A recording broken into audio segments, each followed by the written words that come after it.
আসসালামু আলাইকুম রহমতুল্লাহি ওবারাকাতুহ। আলহামদুলিল্লাহ, সম্মানিত দিনী ভাই ও বোনেরা, আজকের এই গুরুত্বপূর্ণ ভিডিওটি যে যেখান থেকে দেখছেন এবং শুনছেন সবাইকে আন্তরিক মোবারকবাদ। আজ আমি আপনাদেরকে শেখাতে চাই সূরা কাউসার পড়ে টোপলা মরিচ অথবা গোল মরিচের উপরে ফু দিলে কি হয়। আবারও বলছি, আজকের আলোচনার বিষয়বস্তু হচ্ছে সূরা কাউসার পড়ে গোলমরিচ অথবা টুফলা মরিচের উপরে ফু দিলে কি হয়। বিস্তারিত জানার জন্য আর এই দামি আমলটা শিখে রাখার জন্য সম্পূর্ণ ভিডিওটি দেখার অনুরোধ থাকবে। আর প্রতিদিন ইসলামিক নতুন নতুন ভিডিও সবার আগে দেখতে আপনার পর্যন্ত পৌঁছাতে আমাদের এই ছোট্ট চ্যানেলটি সাবস্ক্রাইব করার অনুরোধ থাকবে। আর সম্মানিত দিনী ভাই ও বোনেরা, যারা তদবির জগতে আসতে চান, তদবির শিখতে চান, কোরআনের চিকিৎসা আমল শিখতে চান, তারা অবশ্যই ভিডিওতে লাইক করবেন, কমেন্টস করবেন। চ্যানেলে নতুন দর্শক হয়ে থাকলে অবশ্যই চ্যানেলটি সাবস্ক্রাইব করে আমাদের সাথে থাকার চেষ্টা করবেন। আশা করি ইনশাআল্লাহ তদবির জগতের সকল আমল সঠিকভাবে আপনি শিখতে পারবেন।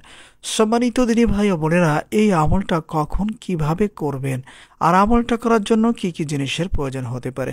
প্রথম কথা হচ্ছে, এই আমলটা করার জন্য আমাদেরকে গোলমরিচ অথবা টুফলা মরিচ সংগ্রহ করে আনতে হবে। এরপরে অজু অবস্থায় আমার দেখানো পদ্ধতিতে হুবহু আমলটা করে নিতে হবে।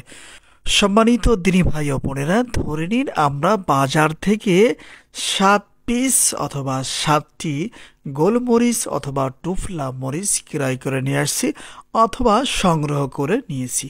এখন অজু অবস্থায় আপনাদেরকে আমলটা করে দেখাচ্ছি। সম্মানিত দিনী ভাই ও বোনেরা, সর্বপ্রথমেই অজু অবস্থায় আমরা 3 বার ইস্তিগফার পাঠ করব, যেমন আস্তাগফিরুল্লাহ, আস্তাগফিরুল্লাহ, আস্তাগফিরুল্লাহ।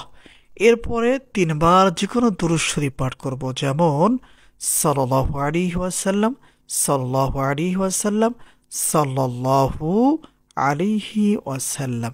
সম্মানিত দিনী ভাই ও বোনেরা, এরপরে আমাদের কাজ হচ্ছে, আমরা যে 7 পিস অথবা 7টি গোলমরিচ অথবা টোপলা মরিচ যে ক্রয় করে নিয়ে আসছি, ওখান থেকে একটা মরিচ আমাদের হাতে নিতে হবে। এরপরে বিসমিল্লাহ সহ সূরা কাউসার পড়া শুরু করতে হবে, যেমন বিসমিল্লাহির রহমানির রহিম, ইন্না আ'তাইনাকাল কাউসার ফাসাল্লি লিরাব্বিকা ওয়ানহার ইন্না শানিআকা হুয়াল আবতার। যখন সূরাটি সম্পূর্ণ পড়া হয়ে যাবে, এখন আমাদের কাজ হচ্ছে এই মরিচের উপরে একটি ফু অথবা দম করতে হবে, যেমন এই নিয়মে বিসমিল্লাহ সহ সূরা কাউসার পড়তে হবে 7 বার এবং এই একটি মরিচের উপরে ফু অথবা দম করতে হবে 7 বার। সম্মানিত দিনী ভাই ও বোনেরা, অবশ্যই আমাদেরকে ওই ব্যক্তির নাম স্মরণ করতে হবে এবং তার মায়ের নাম স্মরণ করতে হবে, আমরা যাদের জন্য এই আমলটা করব। সম্মানিত দিনী ভাই ও বোনেরা, যখন আমাদের একটা মরিচের উপরে 7টি ফু অথবা দম করা হয়ে যাবে, তখন আমরা প্রথম মরিচটা রেখে দিব। এরপরে আরও একটি মরিচ আমাদের হাতে নিব। এরপরে বিসমিল্লাহ সহ সূরা কাউসার পড়ব এবং মরিচের উপরে 7টি ফু অথবা দম করে নিব। এবং অবশ্যই আমরা যাদের জন্য আমলটা করব, তাদের নাম, তার মায়ের নাম উল্লেখ করে এরপরে মরিচের উপরে ঝাড়ফুঁক করব।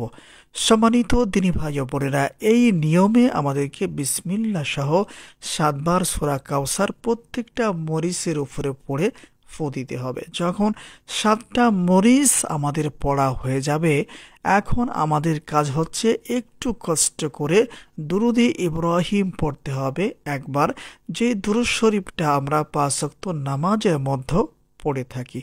একবার দুরুদে ইব্রাহিম পাঠ করা হয়ে যাওয়ার পরে সবগুলা মরিচের উপরে, মানে 7 পিস মরিচ আপনার হাতের তালুতে নেবেন। এরপরে দুরূদ শরীফ পাঠ করবেন।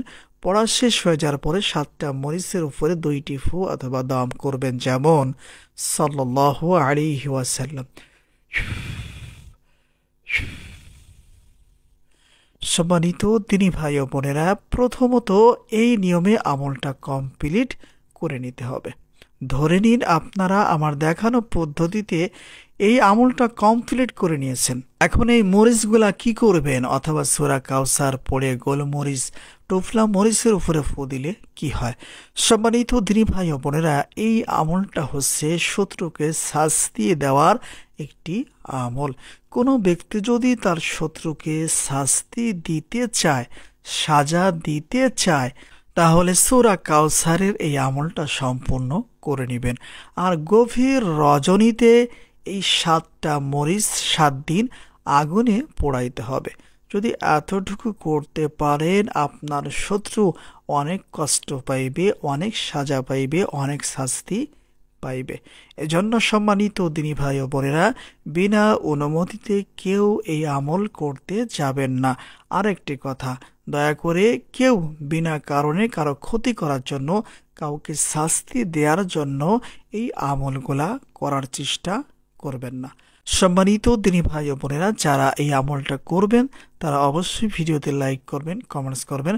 চ্যানেলে নতুন দর্শক হয়ে থাকলে অবশ্যই চ্যানেলটি সাবস্ক্রাইব করে অনুমতি নিয়ে এই আমলটা করার চেষ্টা করবেন। আসসালামু আলাইকুম ওয়া রাহমাতুল্লাহ।